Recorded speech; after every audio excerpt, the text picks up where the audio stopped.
Assalamualaikum warahmatullahi wabarakatuh. Alhamdulillahi rabbil alamin wa bihi nasta'in ala umuri dunya waddin. Wassalatu wassalamu ala asyrafil anbiya'i wal mursalin wa ala alihi wa sahbihi ajma'in. Ayyuhal ahbabul kiram dan para musyahidin, membaca Al-Qur'anul Karim adalah suatu keutamaan yang luar biasa yang diberikan Allah kepada kita. Surat yang diberikan Allah kepada kita agar bisa kita pahami apa yang diperintahkan Allah dan apa yang dilarang oleh Allah. Dan sudah sepatutnya bagi kita untuk memperbanyak daripada membaca Al-Quran. Dan kita ulang-ulang. Subhanallah, orang-orang yang mengulang membaca Al-Quran tidak akan pernah ada kata bosan sama sekali. Sebagaimana disebutkan oleh seorang ulama menyatakan tentang Al-Quranul Karim, kalamun qadimun la yumalu sima'uhu. Kalamun qadim, firman Allah yang qadim, la yamal, tidak akan membosankan orang yang mendengar dan mengulanginya berulang kali.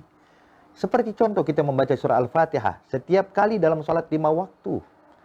17 kali paling minimal kita membaca surah Al-Fatihah. Apakah pernah ada kata bosan?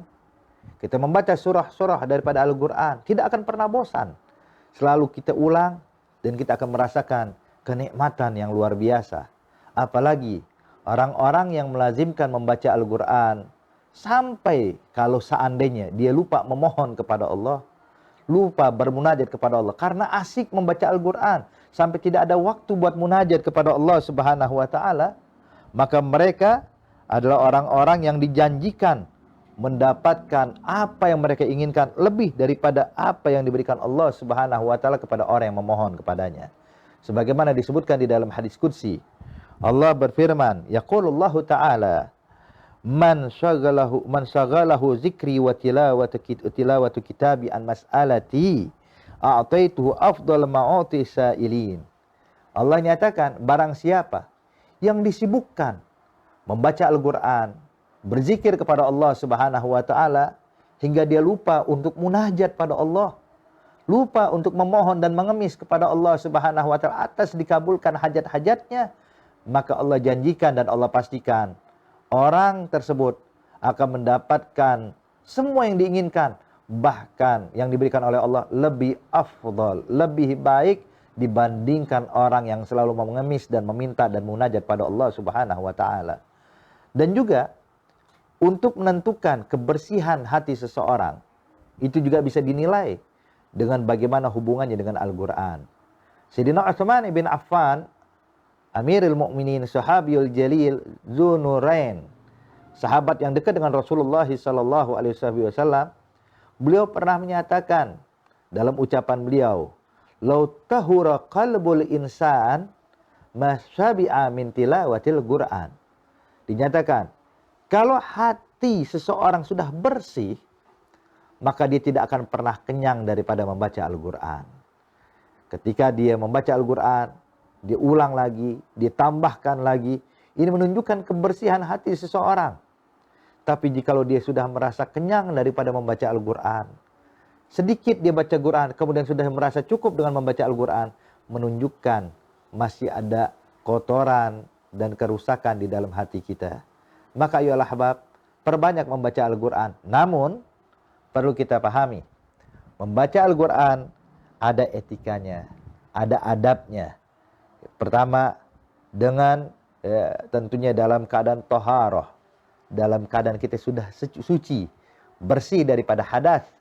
Dan sebagaimana kita ketahui di pelajaran yang lalu, disebutkan oleh Sayyidina Ali bin Abi Thalib karamallahu wajhah, yang membaca Al-Quran tanpa menyentuh Al-Quran, yakni membaca Al-Quran dalam keadaan hadas, tanpa menyentuhnya, maka dia tetap mendapatkan pahala dari Allah Subhanahu wa ta'ala. Namun, ketika dia tidak punya wudhu menyentuh Al-Quran, tentunya itu diharamkan oleh Allah. Sebagaimana Allah nyatakan dalam Al-Quran, la yamassahu illal mutahharun, tidak boleh menyentuh Al-Quran kecuali orang yang sudah dalam keadaan suci. Nah, di sini ayolah ahbab, ucapan Sayyidina Ali bin Abi Thalib bukan berkaitan halal dan haram, tapi Allah janjikan pahala yang berlipat ganda.